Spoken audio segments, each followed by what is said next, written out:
Hoje é 13 de junho de 2025, uma sexta-feira fria, gelada, 12 graus na madrugada e as coisas acontecendo por aqui. Semana passada, o interrogatório dos envolvidos na tentativa de golpe para a derruição do Estado democrático brasileiro, com o ministro Alexandre de Moraes muito tranquilo, um interrogatório ameno, até elegante, dando a sensação de que já conhecia os resultados. Interrogou-se Bolsonaro. Bolsonaro é o ponto central da história. Este Leite Fernandes foi a um bar muito conhecido aqui em São Paulo a tomar um cafezinho e estavam fazendo apostas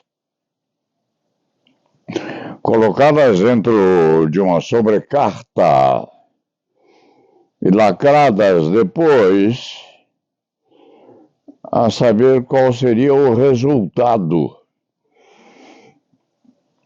desse processo envolvendo aqueles fautores do golpe frustrado no Brasil. O processo todo se desenrolou pelo que este escrivinhador pôde perceber. Depois a sonolência pegou, ele dormiu. Mas o procedimento todo de interrogatório se processou com muita tranquilidade, motivando inclusive uma brincadeira de Bolsonaro, no sentido de convidar o ministro Alexandre de Moraes a ser seu vice-presidente nas eleições que vinham aqui, obtendo uma resposta seca, mas também elegante, dispensando o convite. De qualquer maneira, em qualquer aspecto,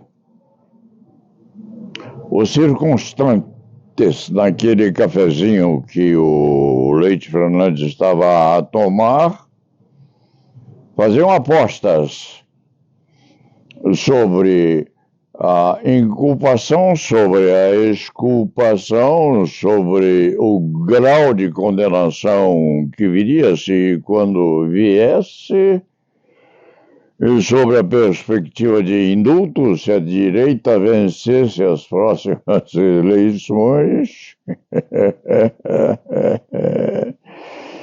Fazia-se isso tudo ali, pertinho deste escrivinhador, que não é de apostar, também não é de interferir na dificílima tarefa que os colegas têm. Houve até ditos muito curiosos, porque um dos advogados reclamou, estava com a barriga roncando por falta de alimentação. Isso tudo num processo correspondente à tentativa de interrupção do regime democrático pelo qual o Brasil está a passar. A margem disso tudo no exterior, Putin fala e se manifesta no sentido de que, em sentido bem figurativo, a bomba atômica estava por ali. e poderia haver uma tragédia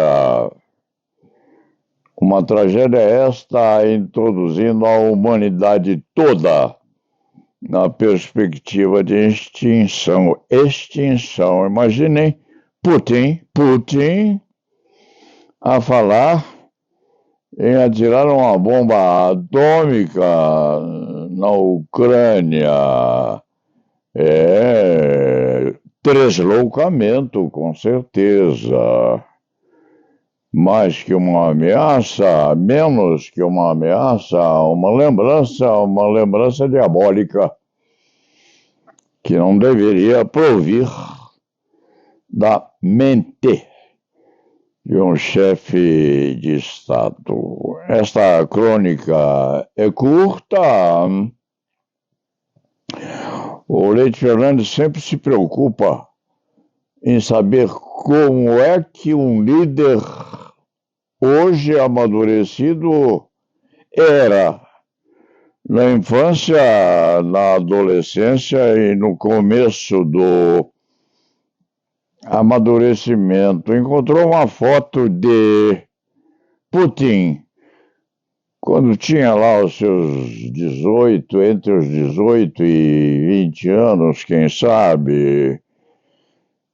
Diferente do que é hoje, em que tem um aspecto assemelhado a um tiozão caminhando para a velhice, mas aquela diferença, se quando fosse ao tempo em que o Leite Fernandes também tinha essa idade, era uma diferença a ser temida, porque a fisionomia que aparecia naquele tempo era alguma coisa com aspectos bastante agressivos, normalmente hoje, em que a inteligência artificial está galopando por aí, preocupando-se os difusores, inclusive, a delimitar a personalidade de cada qual pela cor dos olhos,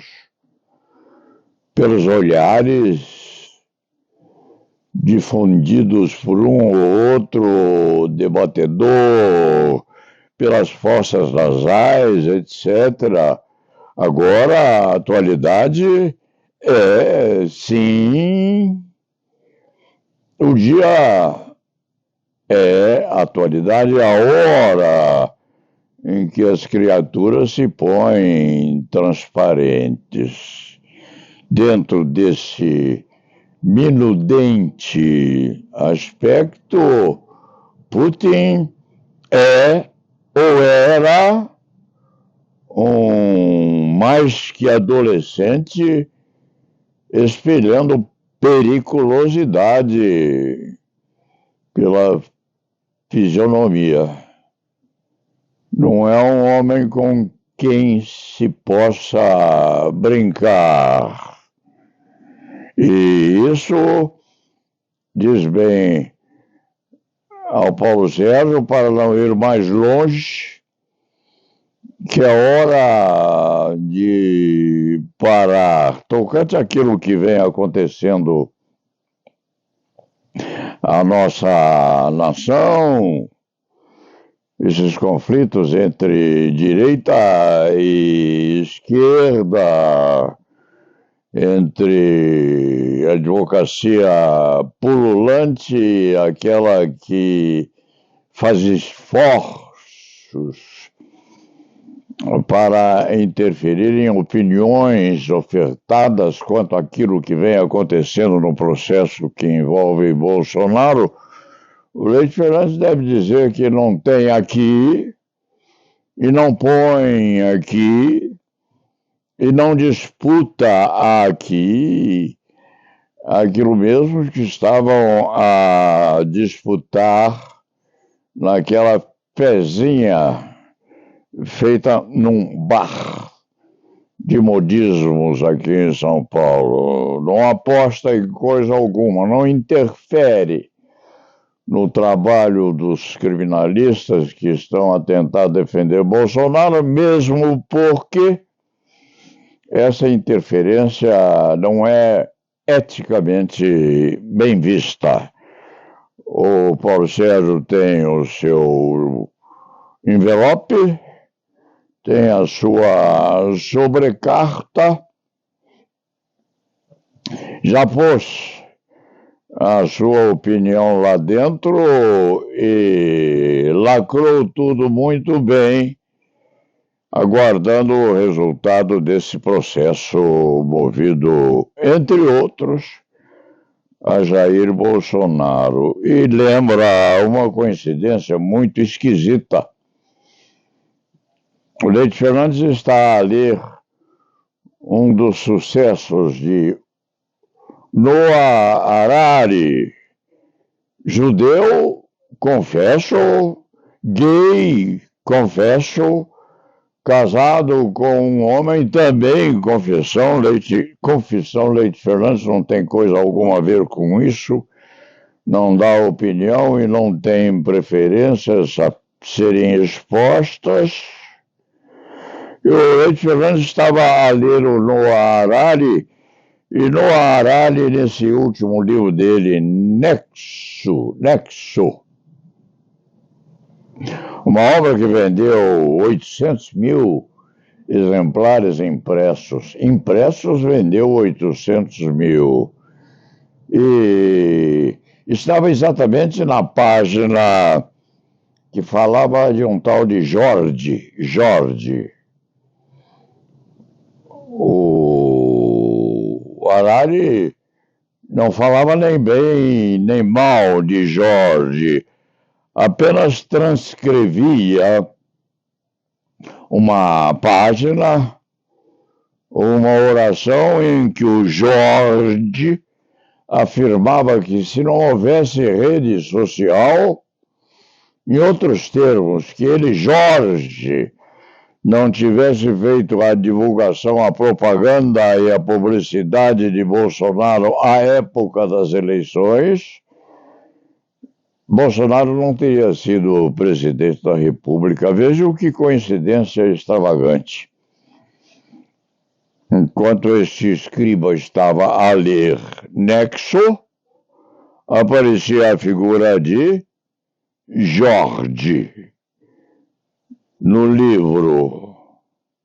E, aparecendo a figura de Jorge no livro, o Leite Fernandes pôde ver no meio da sua sonolência, enquanto assistia às cenas de sangue divulgadas pela Rede Globo, porque sangue também vende programa de televisão.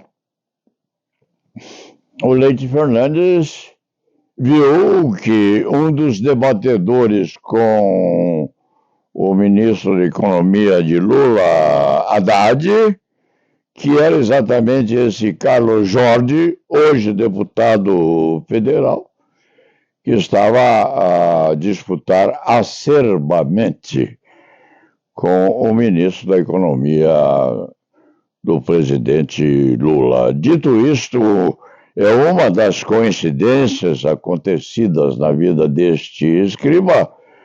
Vamos encerrar esta crônica classicamente com o "E la nave va".